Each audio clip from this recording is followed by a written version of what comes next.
नमस्कार, बुलेटिनमध्ये स्वागत आणि मोठी अपडेट। पाकिस्तान लष्करानं अवघ्या 3 तासात शस्त्रसंधीचं उल्लंघन केलंय।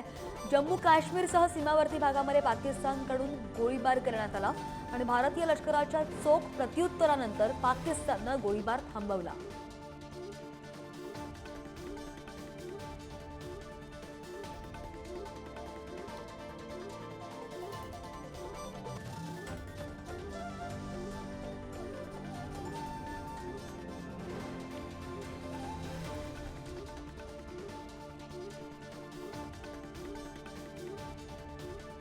चीनच्या परराष्ट्र मंत्रालयाकडून पाकिस्तानला पाठिंबा दिलेला आहे आणि चीनच्या परराष्ट्र मंत्र्यांचं पाकिस्तानच्या बाजूने वक्तव्य पाहायला मिळत आहे। आम्ही पाकिस्तानच्या बाजूने खंबीरपणे उभे असं सुद्धा चीनचं म्हणणं असल्याचं पाहायला मिळत आहे। चीनच्या परराष्ट्र मंत्रालयाने पाकिस्तानला पाठिंबा दर्शवल्याचं दिसतंय। चीनच्या परराष्ट्र मंत्र्यांचं पाकिस्तानच्या बाजूने वक्तव्य सुद्धा पाहायला मिळालंय आणि आम्ही पाकिस्तानच्या बाजूने खंबीर उभे आहोत असं सुद्धा चीनने म्हटलेलं आहे।